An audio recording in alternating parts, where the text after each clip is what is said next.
Саламатсыздарбы, Кыргыз спорт телеканалынын телегөрүүчүлөрү. Мына биз көптөн көп күткөн дагы 29 август күнү келип, берекелүү Жалал Абад шаарында Барселона клубунун академиясынын ачылыш аземи жакында болмокчу. 1 саат, 1,5 саат ичинде башталат. Бул ачылыш аземине биздин Кыргыз Республикасынын президенти Садыр Жапаров катышат жана Барселона клубунун президенти Жоан Лапорта Кыргызстанга келген. Ал мырза да катышат. Анан мына сиздер көрүп койсоңуздар болот, канча кишилер көп келгендигин. Атайын тизме менен да кирип атышат, атайын чакыруу кагаздар менен да кирип атышат. Буюрса 1,5 сааттын ичинде бул кезектеги кишилер баары кирет дагы. Анан ачылыш аземи башталат деп ойлойбуз. Биз менен болуңуздар, бул атайын репортаж.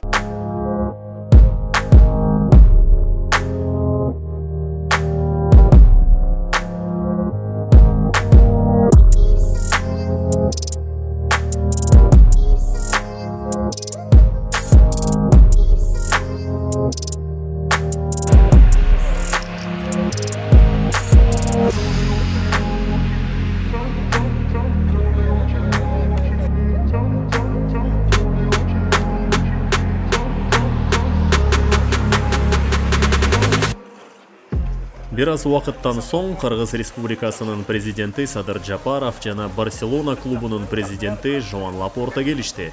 Кыскача пикир алмашуудан кийин коноктор иш-чаранын расмий бөлүгүнө өтүштү жана өлкөбүздөгү дүйнөлүк деңгээлдеги 1 футбол академиясынын тушоосун кесишти.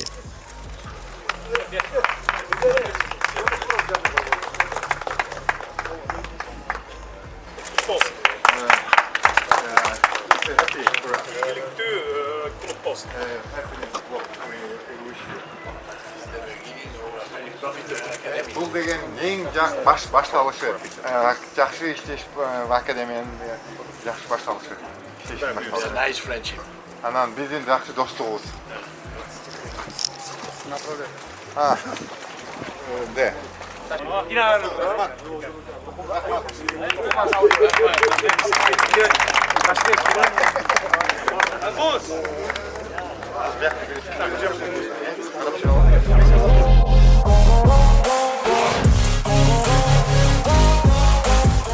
Андан кийин академиянын аймагындагы балдар кышында ойночу жайга келишип, алар менен кыскача машыгуудан кийин маанилүү документтерге кол коюшту. 60 баладан турган фестиваль уюштурулган. Ошол жаш өспүрүмдөр балдар менен Лапорта менен биздин президенттин эстеликке кол коюу аземи болуп өттү. Белектер тапшырылды. Анан балдарга каалоо тилектер айтылды. Бул капсула баягы кышкы мезгилге ылайыкташтырылган. Ошонун ичин көрүп тааныштырып чыктык. Ошентип, мамлекет башчыбыз жана даражалуу конок Барса академиясынын негизги талаасына чыгып, калың эл алдында сөз сүйлөштү. Республикасынын президенти Жапаров Садыр Нуркожаевич. Азыркы күндө өлкөбүздө футболдун өнүгүшү жаңы динамикалык нукка түштү деп айтар элем. Ал эми бүгүн болсо биз ата мекендик футболду өнүктүрүүгө дагы бир чоң кадам шилтедик.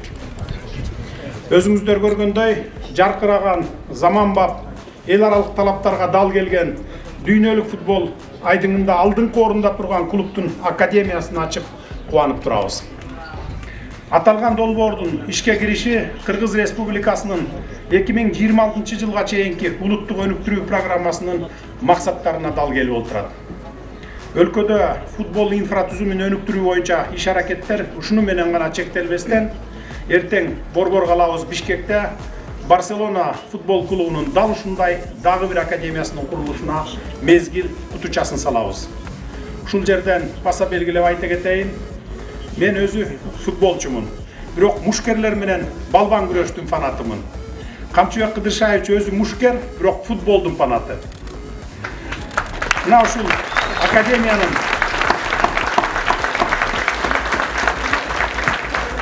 ал эми академия жетекчилигине жана машыктыруучуларына албан ийгиликтерди каалаймын. Урматтуу кыргызстандыктар, жаңы футбол академиябыз кут болсун.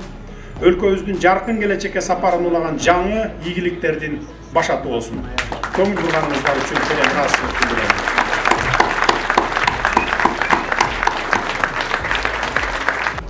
We hope to see the young Kyrgyz footballers trained here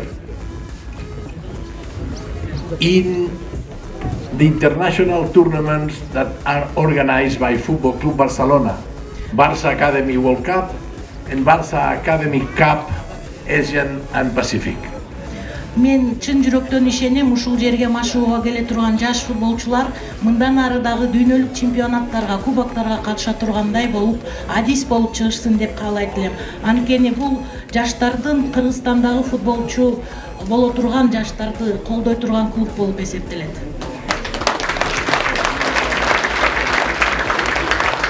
Rahmat, President, for making the dreams come true. Rahmat.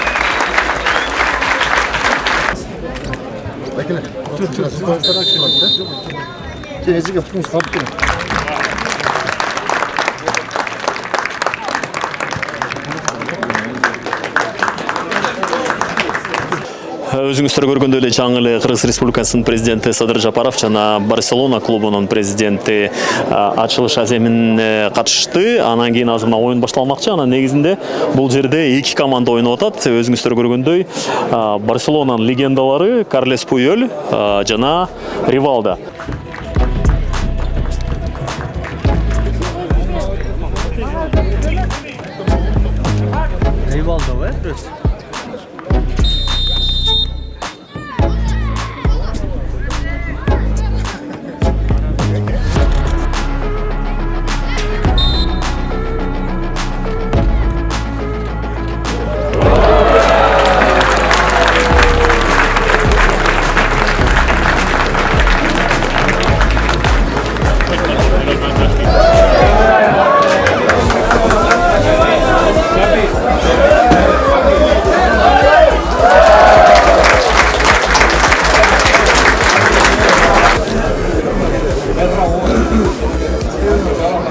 Жаңы эле жаш балдардын биринчи таймы өттү, экинчи тайм башталып жатат. Анан жаныбызда Омаржанышев биздин поп культуранын өкүлү жана футболго аябай кызыккан биздин бир артисттерибиздин бири. Омар, бүгүнкү күн кандай өтүп атат? Мына биринчи суроом ушул оюн жөнүндө болсун.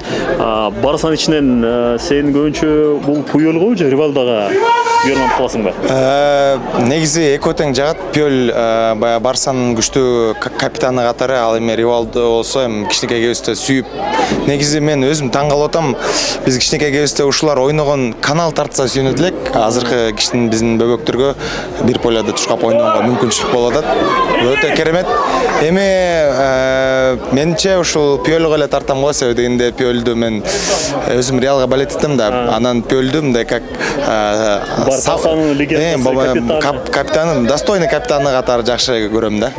Анан чын азыр мына айтып коелу, биринчи таймдан кийин Пуйолдун командасы 2-0 эсеби менен жеңип келе атат. Анан бул жерде мындай бир кезек болуп атат. Тиги Ривалдо пас сураса да бербей атат жаш балдарчы, баягы ким экенин деле билбейт окшойт. Ошо кандай деп ойлойсуң? Бүгүнкү негизи иш-чаранын биздин кыргыз спортуна кандай таасири бар деп ойлойсуң негизи?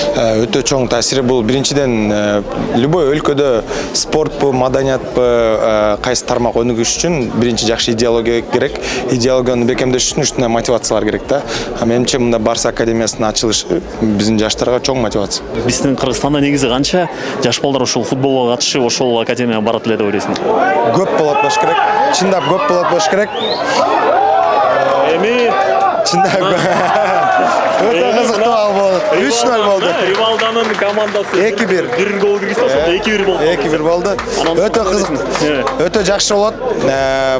Чындап абдан сүйүнүп атам ушундай. Мен азыр Жаллоттан келатып, бул жакты көрүп келатып, ортодон реально эле Каталонияга келип, бир Европага келгенде болуп калдым да. Себебинде бул жакта көрүп атсаңыздар керек. Оформление өздөрүнүн стандартизациясын толук сактап курулуптур. Действительно, высший уровень.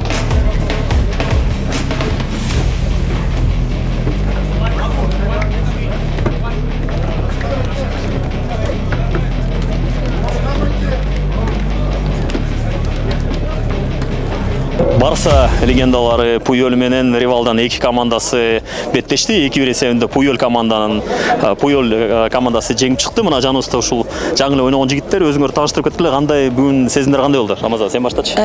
Бүгүн сезимдер сонун болду. Пуйол менен Барсанын легендалы менен ойногон өтө сонун. Мен өзүмө представлять этпей аттым эле ойногон. Ошо ощущениялар сонун болду. Кандай экен ойнош? Жанында туруш. Сонун экен, мен мечтам болчу. Чыкканда деле ощущение башкача болчу. Ну, болду. Бары сонун болду? Сеники кандай болду? Меники ощущение сонун болду. Ошо Пуйол менен сүрөткө түшүп алдык. Автограф алып алдык.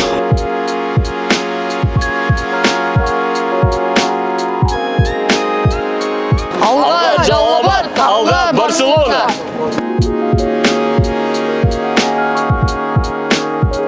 Биздин жаныбызда медиа лиганын өкүлү Айбек.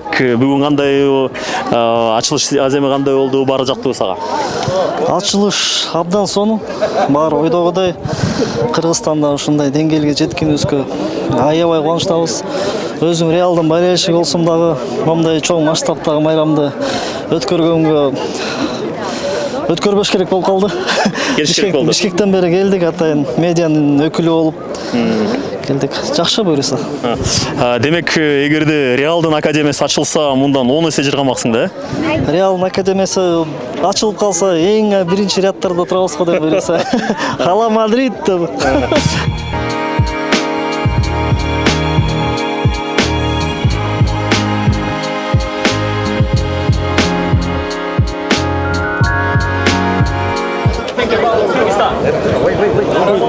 Very good.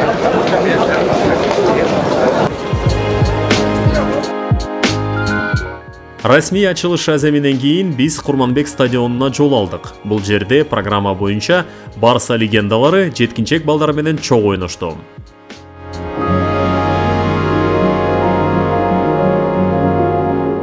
Саламатсызбы, сиздин атыңыз ким? Саламатчылык, Нурсултан.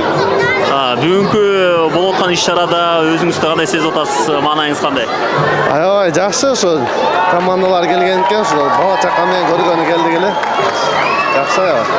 Негизи кандай ойлойсуз? Бул иш-чаранын кийинки Кыргызстанда спортко өнүгүшүнө кандай салымы бар дейсиз? Салымы өтө чоң болот, жакшы болот. Мына бизде ачылган үчүн балдар кызыксын деп атайын, балдарды алып келдик.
Барса академиясы Кыргызстанда эле эмес, Борбор Азиядагы чоң масштабтагы алгачкы долбоор.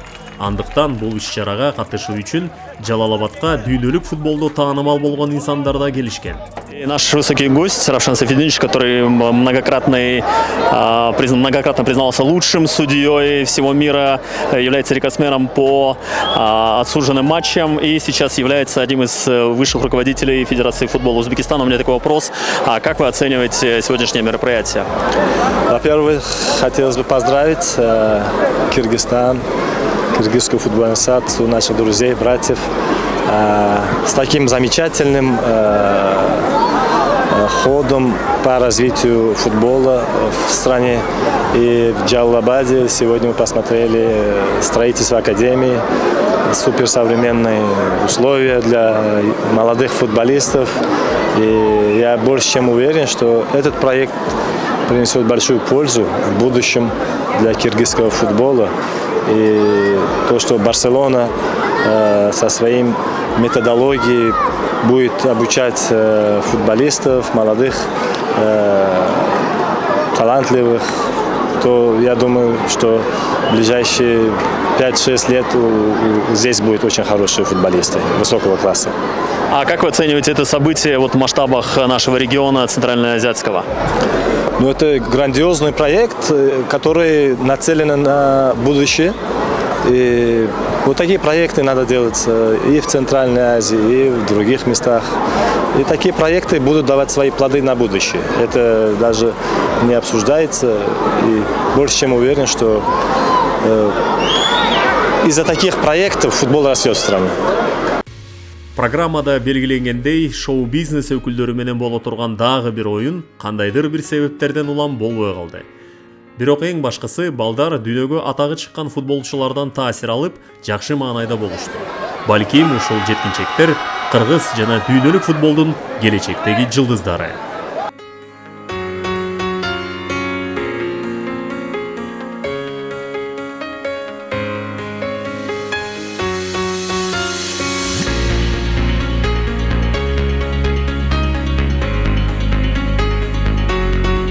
Бұл өте чоң маанилүү нерсе, себеп дегенде бұл Барселона академиясының методикасы именно ушу Жалалабадта болот. Бұл деген өте чоң маанилүү нерсе. Футболдун үзүрүн биз буюрса Кудай кааласа ошол жерде 1000 деген бала машыгат. Биздин максатыбыз боюнча ушу бир 5-10 жылдын ичинде ушул жерден ушу Жалалабадтан, Кыргызстандын ар бир четинен биздин кыргызстандык футболчулар дүйнөгө Кыргызстанды даңазалайт деген максатыбыз. Кыргыз эли мындай чыдамсыз келесизде, анан мына салынды академиянан кана деп үзүрүн качан көрөсүз сиздин оюңузча? Кудай бурса, эгер азыр 12-13 жашынан баштап балдарды акырындык менен даярдап барсак, академиянын 4 жылдан 8 жылга чейин аралыгында биз биринчи жемишин мөмөсүн көрө баштайбыз. Эң негизгиси багы өзүнүн сыкыл деп коебуз, мөөнөтү бар. Буну азыр биз мыйзам ченемдүү, аны биз атта өтүп кете албайбыз. Ар бир жылда өтүшүбүз керек кадаммен, ар бир күндө өтүшүбүз керек. Ошон үчүн Кудай бурса 4-6 жылдын ичинде ушул жерден биринчи ушул жерден баягындай учуп чыккан таланттуу балдар чыгып калат дейм. Улут курамага ойнойт, ошол эле эл аралык деңгээлде биздин Европанын клубтарында ойноп, Кудай бурса чоң-чоң ийгиликтер жаратат деп ишенем.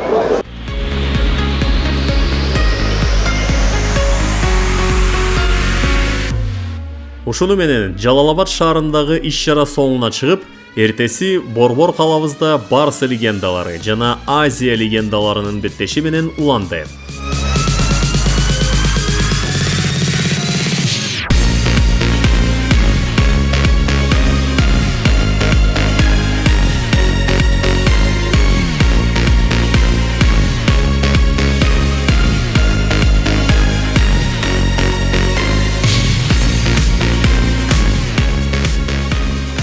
Бул беттеш 0-3 эсебинде Барса легендаларынын пайдасына чечилди. Ушул экиле күндүн ичинде Жалалабадта заманбап академия ачылып, Бишкекте дагы бир академиянын жана андан сырткары 30 000 орундуу стадиондун курулушунун капсуласы салынды. Мындай долбоорлор өлкөбүздөгү футболдун өнүгүшүнө чоң түрткү болоруна ишенебиз. Биз менен болгонуңуздар үчүн чоң рахмат. Футболду сүйүңүздөр, футбол ойноңуздар.